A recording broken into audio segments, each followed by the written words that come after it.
আসসালামু আলাইকুম রহমতুল্লাহি বারকাতু। আলহামদুলিল্লাহি রব্বিল আলামিন। সমস্ত প্রশংসা একমাত্র রব্বুল আলামিন মহান আল্লাহ তালার জন্যে। লাখো কোটি দুরূদ ও সালাম মানবতার দূত, আখিরি নবী, শ্রেষ্ঠ নবী, নূরে মুজাসসাম, সরকারে দো আলম, রসুলে পাক সাল্লাল্লাহু আলাইহি সাল্লামের উপর। সম্মানিত দিনী ভাই বোনেরা, সম্মানিত বিওয়াস, আশা করি মহান আল্লাহ তালার অশেষ রহমতে সকলে ভালো আছেন। তাই আসুন মহান আল্লাহ তালার দরবারে আমরা শুকরিয়াতান একবার অন্তরস্থল থেকে বলি আলহামদুলিল্লাহ। আমি আরও শুকরিয়া জানাই মহান আল্লাহ তালার দরবারে যে আল্লাহ তালা আমাকে সুস্থ রেখেছেন এবং দয়া করে মায়া করে মুসলমান পিতামাতার ঘরে শ্রেষ্ঠ নবীর উম্মত করে এ দুনিয়াতে পাঠিয়েছেন। আলহামদুলিল্লাহ। শুকরিয়া কেন বা করব না? পৃথিবীতে তাকালে দেখি আমার সে অনেক ভালো লোক অসুস্থ হয়ে মেডিকেলে কাতরাচ্ছে, আমার সে অনেক ভালো লোক পাগল হয়ে রাস্তাঘাটে ঘুরতেছে। তাই মহান আল্লাহ তালা যা আমাকে সুস্থ রেখেছেন, ভালো রেখেছেন, তাই আমি শুকরিয়াতান বারবার জানাই, লাখো কোটি বার জানাই আলহামদুলিল্লাহ। শর্মাতি বিওয়াস, মহান আল্লাহ তালা বলেন, যে কেউ আমার নেয়ামত পেয়ে শুকরিয়া করলো আমি তার নেয়ামত বৃদ্ধি করে দেই, যে শুকরিয়া করলো না আমি তার নেয়ামত কমিয়ে দেই। শর্মাতি বিওয়াস, আমরা যে যে অবস্থায় থাকি সদা সর্বদা মহান আল্লাহ তালার শুকরিয়া আদায় করি।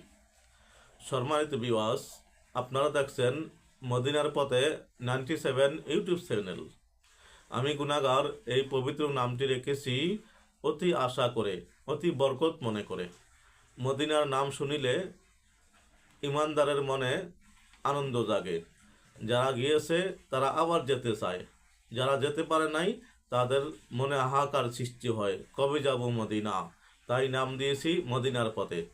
এই চ্যানেলটি যারা নতুন দেখছেন অবশ্যই একটি সাবস্ক্রাইব করবেন, শেয়ার ও লাইক করে অপর ভাইকে জানিয়ে দিবেন। শর্মাতি বিওয়াস, শুনেছি, বিশ্বাস করেছি, ভালো কিছু শেয়ার করলে নেকি হতে পারে, খারাপ কিছু শেয়ার করলে গুনাহ হতে পারে। তাই সাবধান থাকি, কিছু শেয়ার করার আগে ভেবেচিন্তে দেখব। আপনার একটি শেয়ারের কারণে আপনার সওয়াব হতে পারে, আর একটি শেয়ারের কারণে গুনাহ হতে পারে। এই গুনাহটা কতদিন হবে? যতদিন মানুষ দেখবে ততদিন হতে পারে। তাই আসুন আমরা ভালো কিছু বেশি বেশি শেয়ার করি।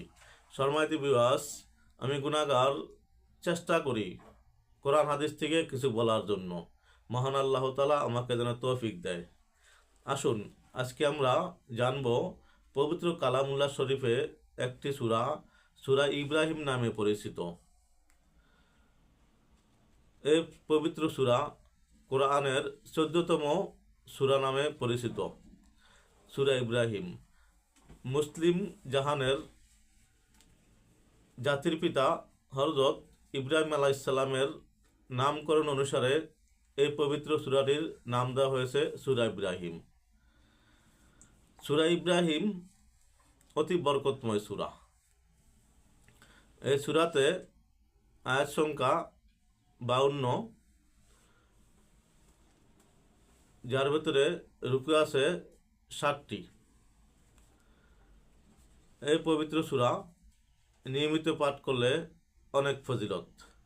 তাই আসুন আমরা হাদিস থেকে কিছু জানব। মুসলিম জাতির পিতা হযরত ইব্রাহিম আলাইহিস সালামের নাম অনুসারে যেহেতু এর নামকরণ হয়েছে, তাহলে এর বরকত কি অতি হবে। সম্মানিত বিওয়াস, এই সূরাতে শুরুতে নবুয়ত, রিসালাত ও এসবের কতিপয় বৈশিষ্ট্য বর্ণনা করা হয়েছে। এছাড়া নানাবিধ বিষয়ের বর্ণনা করা হয়েছে। এছাড়া আরও বহু বর্ণনা আছে।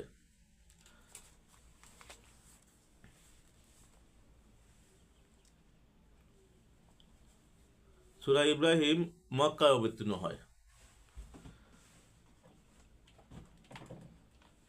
ইমাম জাফর আস সাদিক রাদিয়াল্লাহু তাআলা আনহু থেকে বর্ণিত আছে, যে ব্যক্তি প্রতি শুক্রবার 2 রাকাত নামাজ সূরা ইব্রাহিম ও সূরা হিজর পাঠ করবে, সে দরিদ্র, উন্মাদনা এবং আকস্মিক বিপদ থেকে নিরাপদ থাকবে।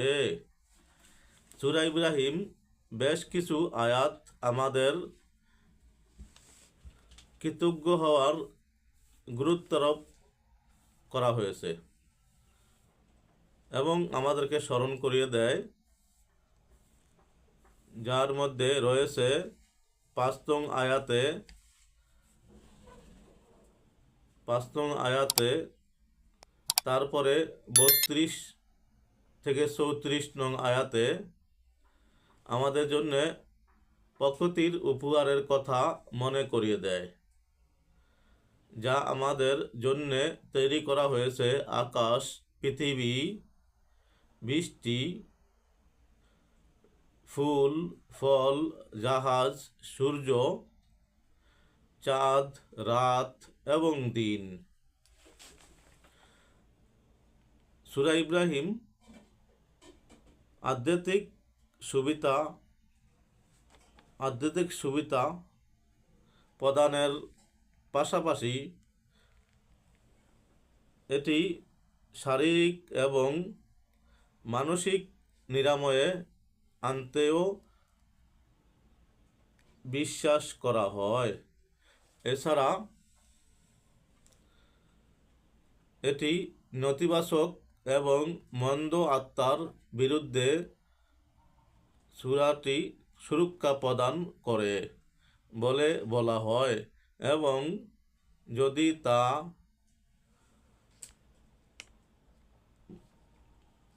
তা মনে করা হয় তবে নিরাময়ে সূরা ইব্রাহিম পাঠ করলে আপনার সম্পদ ও বরকত বৃদ্ধি পেতে পারে। সম্মানিত ভিউয়ার্স, মহাগ্রন্থ আল কোরআন বিশ্বের ভিতরে সর্বোচ্চ পাঠ করা হয়। তাই আসুন আমি নিজে কোরআন শিখি, ছেলে মেয়েকে কোরআন শিখাই, নিজে শিখি, অপর ভাইকে শেখার জন্য উৎসাহ দেই। মহান আল্লাহ তাআলার বাণী যত পড়ি অত ভালো লাগে। তাই আসুন আমরা প্রতিদিন অন্তত কিছু হলেও আয়াত তেলাওয়াত করি। হাদিসে পাকে আসছে, রসুল পাক সাল্লাল্লাহু আলাইহি সাল্লাম বলেছেন, কেউ যদি কোরআনের একটি হরফ তেলাওয়াত করেন, মহান আল্লাহ তাআলা তাকে একটি নেকি দেয়। একটি নেকির স্বরূপ 10টি নেকি দেওয়া হয়। এবং উনি তাও বলেছেন, আমি এটা এভাবে বলছি না আলিফ লাম মিম একটি হরফ, বরঞ্চ 3টি হরফ, আলিফ একটি, লাম একটি, মিম একটি। তাহলে আমরা যদি আলিফ লাম মিম পাঠ করি, মহান আল্লাহ তাআলা আমাদের 30টি নেকি দিবেন। তাহলে আমরা দৈনিক অন্তত 100 আয়াত তেলাওয়াত করলে আমরা 3000 নেকি পেয়ে যাই। এইভাবে আমরা ইনশাআল্লাহ নিয়মিত তেলাওয়াত করব। যে কোনো জিনিস অল্প হোক, নিয়মিত করলে এটার বরকত হয় অতি। সম্মানিত ভিউয়ার্স, যদি অদমের ভিডিওটি একটু উপকার মনে হয়, অবশ্যই একটি সাবস্ক্রাইব করবেন, শেয়ার ও লাইক করে অপর ভাইকে জানিয়ে দিবেন। আপনার একটি শেয়ারের কারণে যে কেউ আমল করবে, ওর নেকি মহান আল্লাহ তাআলা আপনাকে দেবেন। সকলের কাছে আমি দোয়া চাই। আজকের মতো এখানেই এটি টানছি। আসসালামু আলাইকুম ওয়া রাহমাতুল্লাহি ওয়া বারাকাতুহু।